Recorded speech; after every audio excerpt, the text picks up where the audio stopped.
Paano kung nagkasala ang kapatid mo sa'yo? E di awayin mo.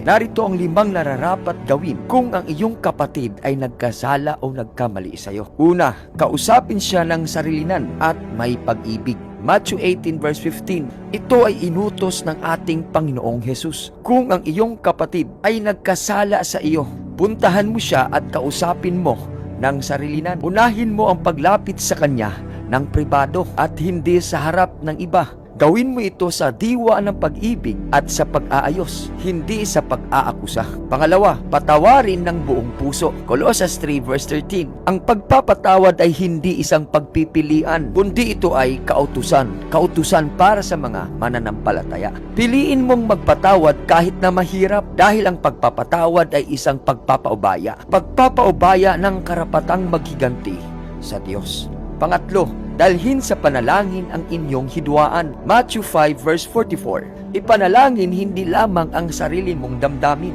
kundi pati ang iyong kapatid. Dahil ang panalangin ay nagpapalambot ng puso at nagbibigay ng biyaya upang magapi ang galit.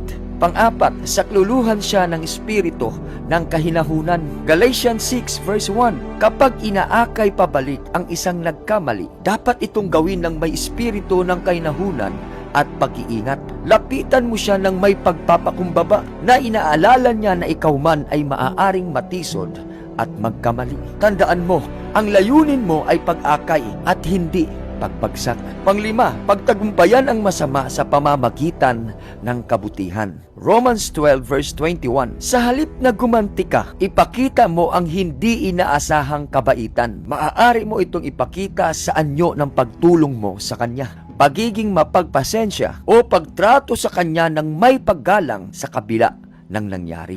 Kapatid, kaibigan, ang prosesong ito ay hindi tungkol sa pagiging tama o pagpapahiya, kundi ito ay tungkol sa pagkakasundo at pagpapanumbalik ng relasyon pareho sa iyong kapatid at sa Diyos. Ito ay isang makatotohanang pagpapakita ng pag-ibig ng isang Kristiyano na handang magparaya, magtuwid at magpatawad. At kung magagawa mo ito, madadaig mo tiyak ang masama ng mabuti.